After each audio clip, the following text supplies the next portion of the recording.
वा देवा, तुझं काय रे? तू फक्त उभा राहून हसत राहायचं तर बस. आमचे दुःख, आमचे कष्ट तुला कसं कळणार? हा,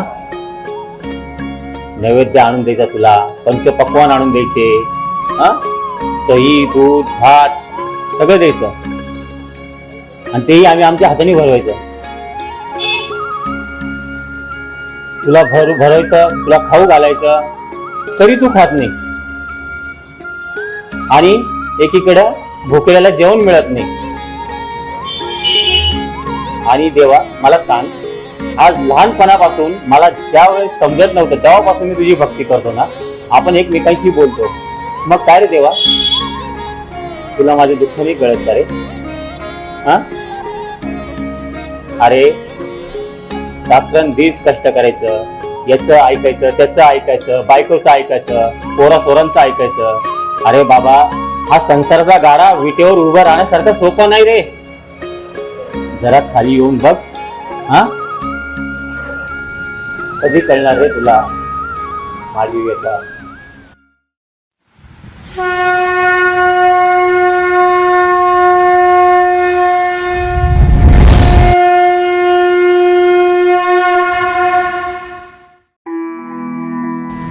रानबा, अरे रानबा, अरे मी बोलतोय तुझ्याशी.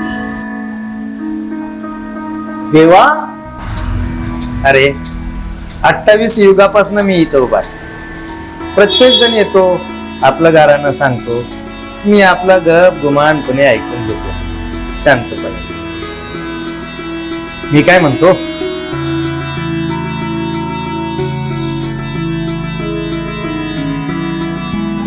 अरे किती भांडशील माझ्याशी, अगदी लहानपणापासून माझ्याशी सतत भांडतच राहतो. अरे माझ्याकडे सगळेजण येतात, गारानं मांडतात, आपल्या मागण्या मागतात. अरे पण गेली 28 युग झालं असाच मी उभा आहे, अगदी शांतपणे गप्प गुमान ऐकून घेतो. आपण एक काम करू, उद्या ना एक दिवस तू माझ्या जागेवर राहा आणि मी तुझ्या जागेवर. तेवढाच मलाही एक दिवसाचा का होईना आराम होईल.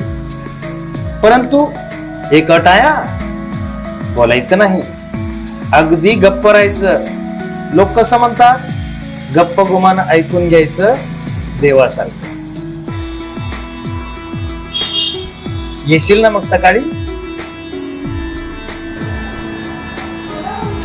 मग उद्या सकाळी एक दिवसाचा विठ्ठल तू.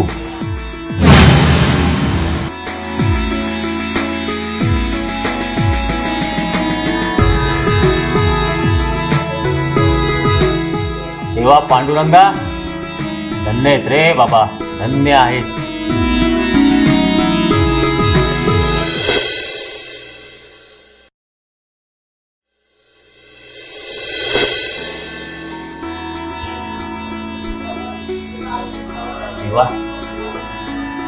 ठरल्याप्रमाणे मी आलोय.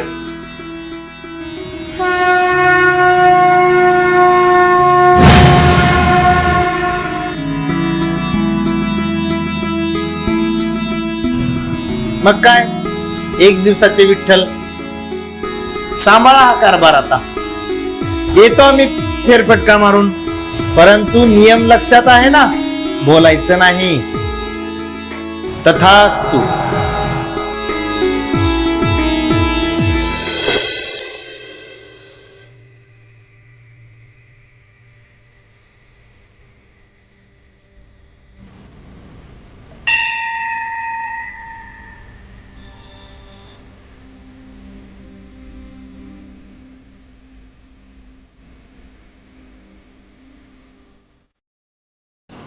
देवा, काय रे हा जन्म दिलास तू. सकाळपासून संध्याकाळपर्यंत बायकोची नुसती cut cut cut cut cut cut. कुठून पैसा आणू, कसे लेकरं बाळ पोसू मी. देवा, हाताला काम नाही ना पैसा पाणी, कुठून मी माझं घर पोसू रे देवा. लेकरं बाळ उपाशी आहेत माझी, कुठून मी घर का चालव देवा. तूच तो न्याय कर, तूच तो न्याय कर देवा, तूच न्याय कर.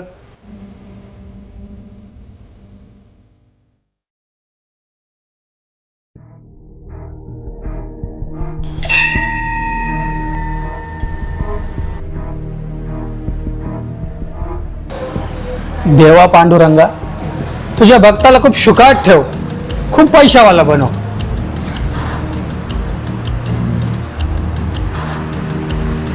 पैसो पैसो तो चोक्को छे.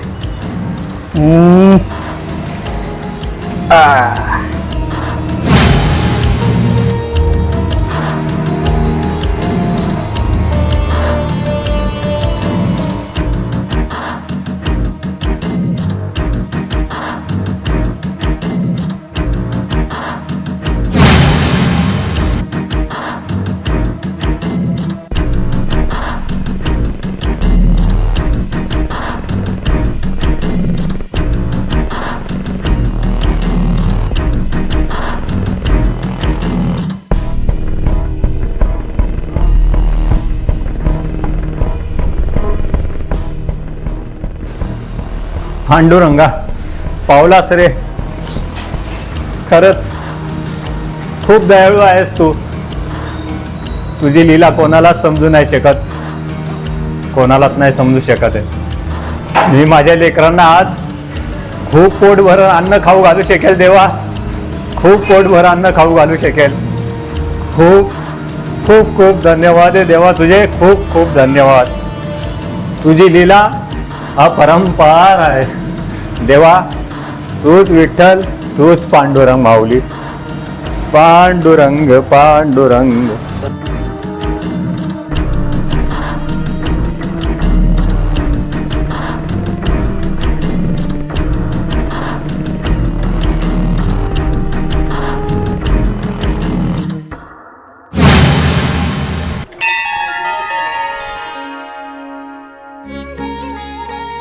देवा, तुझी माझ्यावरती नेमक कृपा असते. तुझ्या कृपेने माझा व्यापार 7 समुद्रापार गेलाय. परिवारासोबत आता विदेशात फिरायला चाललोय, तर तुझी कृपा असू दे.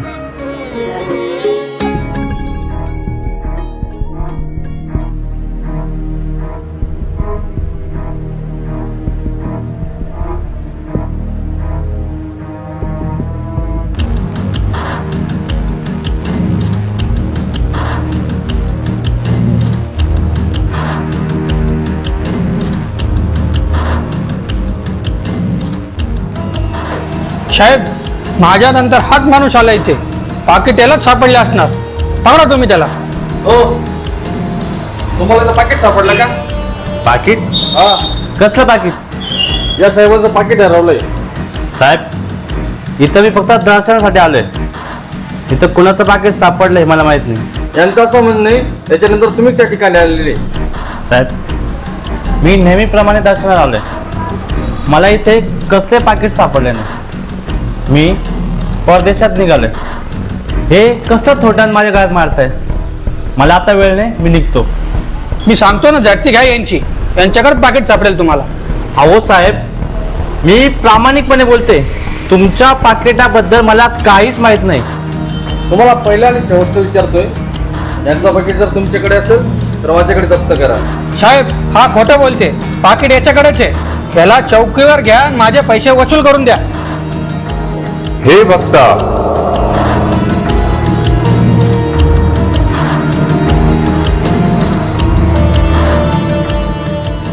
हा चोर नाही.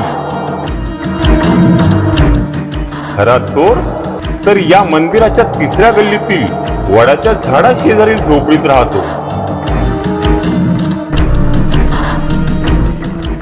जा, तुला तुझा आरोपी मिळून जाईल.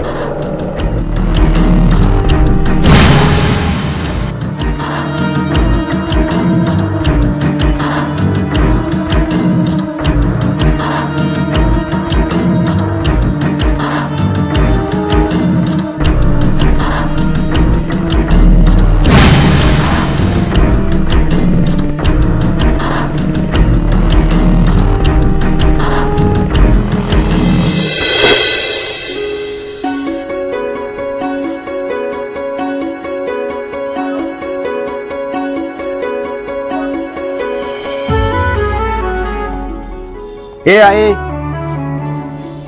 आई, दादा आलाय, जेवायला वाढ.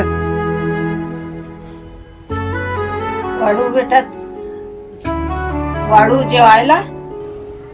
नैवेद्य का? काय म्हणतात ते? हे आहे, हं, ते म्हणते माझं नैवेद्य दे. ते. हे काय नवीन नाटक आहे आता? हे तर देवाला नैवेद्य घेऊन जातोय ना दररोज. मग आता हा नवीन. देवाच्या ए दादा, नैवेद्य कोणाचा? माझा. है जेवायचं. त्याला जेवायला वाढायला लावतो तू माझं नैवेद्य. हा ना. हे जरा अतिच होतंय नाही? हं? आपणास नैवेद्य ठाऊक नाही का?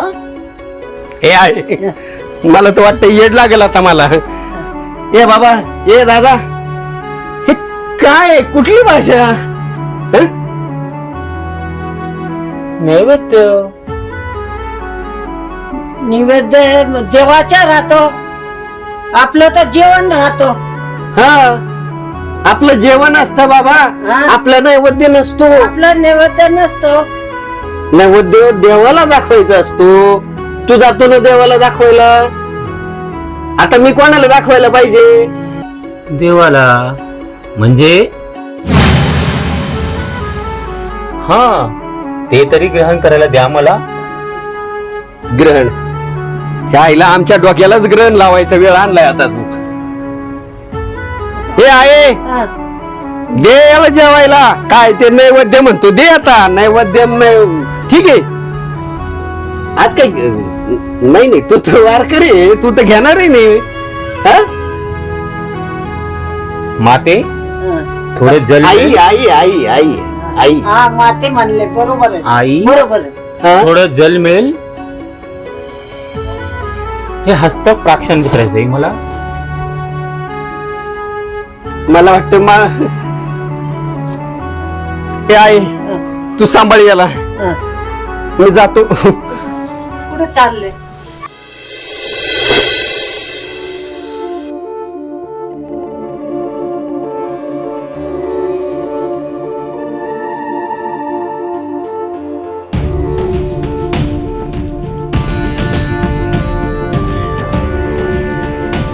मग काय, एक दिवसाचे विठ्ठल, कसं वाटलं दिवसभर आज? मग आता एक काम करा, तुमच्या जागेवर या आणि मी माझ्या जागेवर जातो.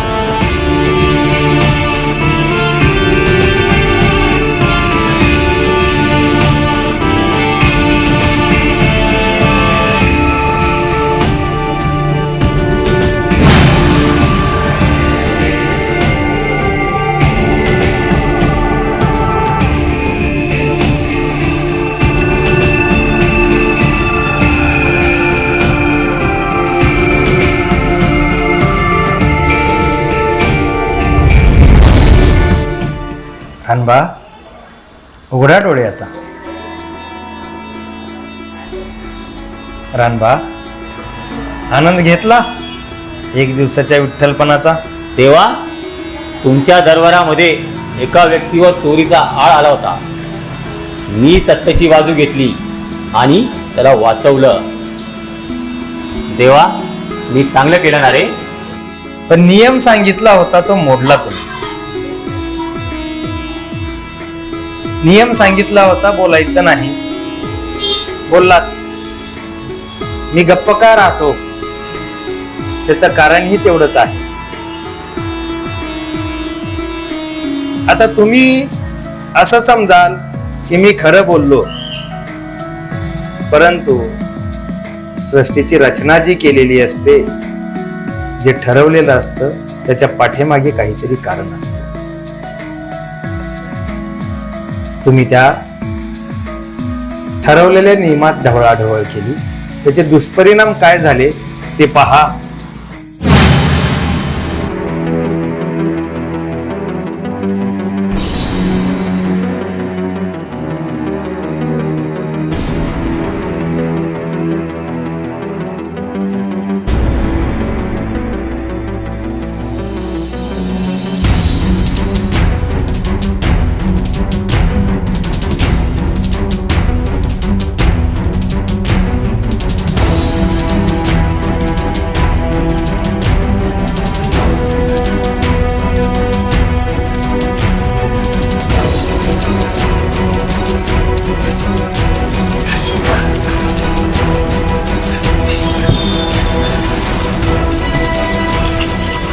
साहेब, साहेब हाच तो.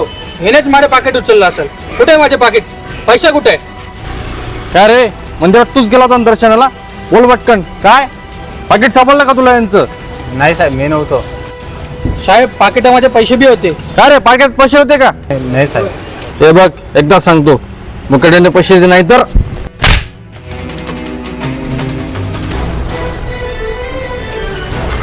हो साहेब, साहेब सोडा मला. या लोकांची कायमचीच कटकट आहे. आज सकाळ चक्क पोलीस आमच्या गेटमध्ये. काय कुठून कुठून लोक येतात, बाप रे. कधी ही झोपडपट्टी इथून उठेल काय देवा, काही सांगता येत नाही. घेऊन जा साहेब एकदाच ही घाण. फार वैताग आलेला आहे आम्हाला. रोज रोज रोज रोज ही कटकट असते. चल रे, चल साहेब ऐका ना साहेब, सांगा ना साहेब. चल साहेब, त्याला सोडू नका. चल रे.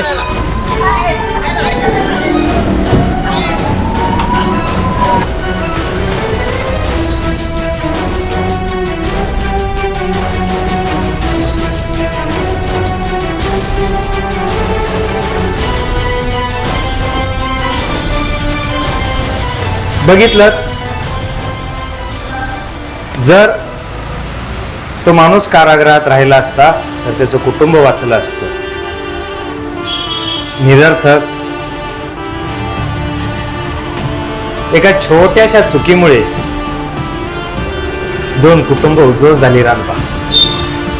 म्हणून गेली 28 युगापासून आम्ही असेच गप्पपणे, निमूटपणे सृष्टीची जी रचना झालेली आहे ती रचना पाहत असतो. प्रकृतीच्या विरोधात जात नाहीत, कारण प्रकृती जे काही करते त्यामागे तिचा काहीतरी उद्देश असतो. तुम्ही मनुष्य असं समजता की देव खूप सुखी आहेत. अरे, ज्या प्रकृतीला जन्म दिला आहे, जी प्रकृती तयार केली आहे, जिची रचना केली आहे, त्या प्रकृतीमधील प्रत्येक जीव हा माझं मूल आहे. आणि मला बरं कसं पाहत असेल रे? माझं मूल दुःखी असेल, माझं मूल कष्टी असेल, परंतु हा प्रपंच चालवण्यासाठी चढ उतार तरी करावेच लागतील ना. आणि ज्याच्या त्याच्या कुवतीनुसार, क्षमतेनुसार मी त्याच्या वाट्याला ते कर्म दिलेलं असतं. ते कर्म त्याला करावंच लागतं. प्रकृतीची रचना सुरळीतपणे चालण्यासाठी जशी रचना केली आहे तशीच चालू द्यावी लागते. समजलं रानबा? देवा, तुझी लीला अगाध आहे. तुला समजणं हे आमच्यासारख्या सामान्य आणि पामर लोकांच्या हाती नाही. मी तुला शतशः नमन करतो.